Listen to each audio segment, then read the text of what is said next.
नमस्ते दोस्तों, आप सभी लोग देख रहे हैं स्काईमेट मौसम स्टेशन।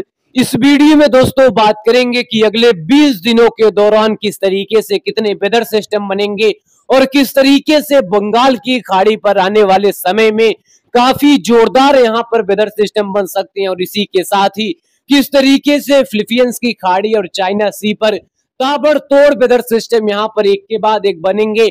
और इसी के साथ साथ वहां से वेदर सिस्टम ट्रेवल करते हुए बंगाल की खाड़ी के वाटर बॉडीज में यहाँ पर इंटर करेंगे। और इसी के साथ साथ किस तरीके से काफी यहाँ पर एनर्जेटिक होंगे, किस तरीके से यहाँ पर ताकतवर होंगे, किस तरीके से स्ट्रॉन्ग वेदर सिस्टम बनेंगे, किस तरीके से प्रभावित करेंगे और किस तरीके से मानसून को सक्रिय करेंगे, किस तरीके से वेदर सिस्टम आगे बढ़ेंगे। तो इसकी डीपली यहाँ पर इंफॉर्मेशन आप सभी को हम देंगे। तो आप सभी लोग यहाँ पर वीडियो के अंत तक बने रहिएगा। चैनल पर नए हो तो चैनल को सब्सक्राइब करिए, वीडियो को लाइक करिए और ज्यादा से ज्यादा शेयर करिए ताकि लोगों तक जानकारी, सटीक जानकारी यहाँ पर मिलती रहे। फिलहाल दोस्तों यहाँ पर देखिए दो चीजें आप सभी को हम इस समय दिखाएंगे। यानी दोपहर का समय है, यानी 12 बजे की स्थिति है। यहाँ पर देखिए दो चीजें मैं आप सभी को दिखाऊंगा। एक उत्तर प्रदेश के दक्षिणी क्षेत्रों पर जहां एक well marked low pressure area travel कर रहा है, वहीं एक लो प्रेशर एरिया पूर्वी पाकिस्तान के ऊपर बना हुआ है। और इसी के साथ साथ पूर्वी पाकिस्तान से लेकर पूर्वी उत्तर प्रदेश तक यहाँ पर मानसून ट्रफ बनी हुई है। यानी दोनों वेदर सिस्टम को आपस में कनेक्ट कर रही है, जिसके वजह से उत्तर भारत के भी कई इलाकों पर मौसम जबरदस्त तरीके से यहाँ पर बदल रहा है। कई इलाकों पर गरज चमक के साथ बारिश की एक्टिविटी दिखाई दे रही है। लेकिन यहाँ पर दोस्तों देखिए जो एक well marked low pressure area Uttar Pradesh के ऊपर बना हुआ है, इसके वजह से पूरे उत्तर प्रदेश के इलाकों पर हवाओं की गति यहाँ पर बढ़ गई है। वही मध्य प्रदेश के भी वह इलाके जो उत्तर प्रदेश से बॉर्डर शेयर करते हैं और मध्य प्रदेश के उत्तरी क्षेत्रों पर जोरदार बारिश का क्रम यहाँ पर दिखाई दे रहा है। हालांकि उत्तर प्रदेश की बात करें तो उत्तर प्रदेश के पूर्वी दक्षिणी क्षेत्रों पर रात से ही जोरदार बारिश का क्रम जारी है। तेज तूफानी हवाओं के साथ बारिश की एक्टिविटी यहाँ पर दिखाई दे रही है। लेकिन यहाँ पर देखिए जो यहाँ पर दोपहर के बाद यानी शाम होते होते यह वेदर सिस्टम देखिए ट्रेवल करता हुआ पूर्वी उत्तर प्रदेश को पार करता हुआ, पूर्वी मध्य प्रदेश को पार करता हुआ पश्चिमी उत्तर प्रदेश के साथ साथ मध्य प्रदेश के उत्तरी क्षेत्रों को प्रभावित करेगा। और इसी के साथ साथ यहाँ पर अगले 24 घंटे के दौरान पूरे उत्तर भारत के भी इलाकों को यह वेदर सिस्टम प्रभावित करेगा। पश्चिमी उत्तर प्रदेश के साथ साथ उत्तरी मध्य प्रदेश के तमाम इलाकों को प्रभावित करता हुआ यह पश्चिम की ओर बढ़ेगा। यानी यहाँ पर देखिए 18 और 19 तारीख के बीच में यह वेदर सिस्टम राजस्थान की ओर बढ़ने की संभावना इसकी दिखाई दे रही है। यानी राजस्थान की ओर यह बेलमार्क लो प्रेशर एरिया एक लो प्रेशर एरिया के रूप में राजस्थान के ऊपर आ जाएगा। और इसके वजह से 18 और 19 तारीख के बीच में राजस्थान के इलाकों पर बारिश की इंटेंसिटी काफी ज्यादा बढ़ जाएगी। लेकिन यहाँ पर देखिए 19 और 20 तारीख के बीच में आप सभी को हम सीधे लेकर चलेंगे फिलीपींस की खाड़ी के साथ साथ चाइना सी के इलाकों पर।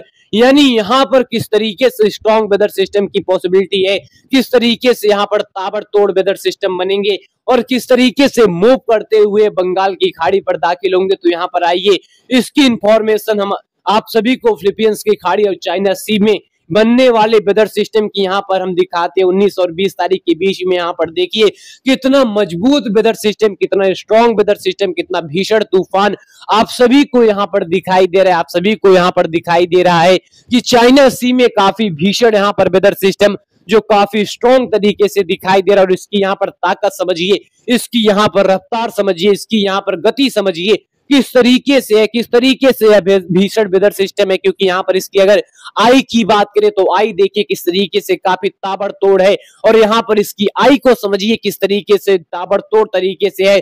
और यहाँ पर दोस्तों जितने स्ट्रॉन्ग वेदर सिस्टम होते हैं, जितने भीषण वेदर सिस्टम होते हैं, उसके आई में कहीं ना कहीं जो यहाँ पर हवाओं की स्पीड होती है ये काफी ज्यादा कमजोर होती है।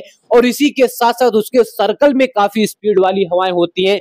तो वही कंडीशन इस तूफान के भी हमको दिखाई दे रही। इस तूफान के भी यहाँ पर असर से कहीं ना कहीं यहाँ पर इस तूफान के वजह से पूरे फिलीपींस की खाड़ी चाइना सी पर ताबड़तोड़ स्थिति रहेगी। लेकिन यहाँ पर समझने वाली चीजें हैं किस तरीके से यह भीषण वेदर सिस्टम है, किस तरीके से ये स्ट्रॉन्ग वेदर सिस्टम है, जिसके वजह से 19 और 20 तारीख के बीच में पूरा फिलीपींस की खाड़ी यहाँ पर इस वेदर सिस्टम से कवर हो जाएगा। लेकिन यह वेदर सिस्टम देखिए काफी तेज रफ्तार के साथ यह लैंड रीजन की ओर बढ़ेगा, लेकिन लैंड रीजन के साथ साथ यह बंगाल की खाड़ी की ओर यहाँ पर इसका टारगेट रहेगा। बंगाल की खाड़ी की ओर यह वेदर सिस्टम बढ़ेगा, जिसकी यहाँ पर संभावनाएं काफी ज्यादा दिखाई दे रही। 20 और 21 तारीख के बीच में देखिए एक वेदर सिस्टम जैसे ही लैंडफॉल करेगा, वहीं दूसरा वेदर सिस्टम देखिए फिलीपींस की खाड़ी के उत्तर पूर्व क्षेत्रों पर यहाँ बनता हुआ दिखाई देगा। यानी एक के बाद एक वेदर सिस्टम, ताबड़तोड़ वेदर सिस्टम, एक के बाद एक वेदर सिस्टम यहाँ पर देखिए किस तरीके से उभर रहे हैं।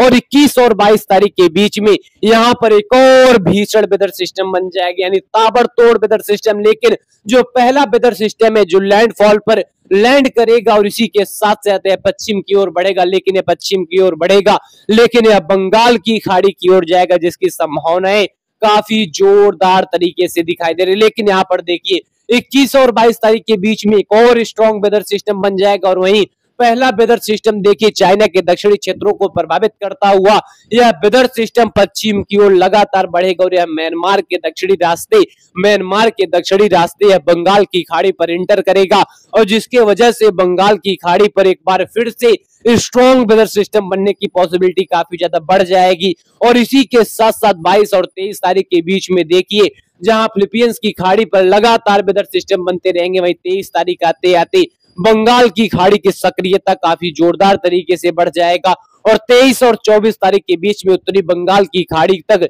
एक स्ट्रॉन्ग वेदर सिस्टम म्यांमार के रास्ते बंगाल की खाड़ी पर दाखिल हो जाएगा, और काफी ताबड़तोड़ या लो प्रेशर एरिया, काफी मजबूत वेदर सिस्टम ये रहेगा।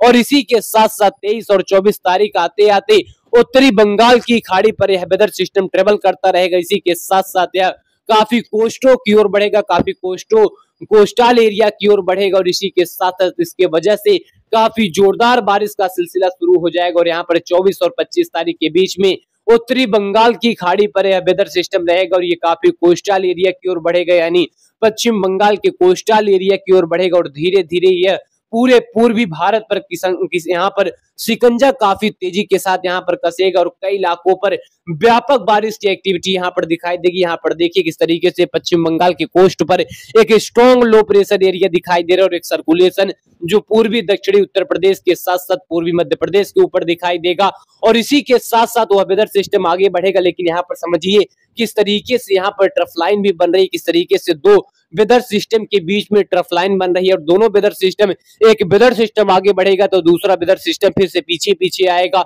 और इसके वजह से ये कंडीशन के वजह से यहाँ पर 29 और 30 और 31 तारीख के बीच में काफी जोरदार बारिश का सिलसिला पूरे मध्य भारत, पूर्वी भारत, पूर्वोत्तर राज्य के इलाके यहाँ पर देखेंगे। यानी जो फिलीपींस की खाड़ी पर वेदर सिस्टम बनेंगे, इसका ट्रैक बंगाल की खाड़ी रहेगा। बंगाल की खाड़ी पर ये जी ताकतवर होंगे, और जिसके वजह से यहाँ पर वेदर सिस्टम काफी स्ट्रॉन्ग तरीके से बनेंगे, और इसके वजह से कई राज्यों पर जोरदार बारिश का सिलसिला यहाँ पर देखने को मिलेगा। तो ये कंडीशन पूरे देश भर के इलाकों पर देखने को मिलेगा, और काफी जोरदार बारिश का सिलसिला देखने को मिलेगा।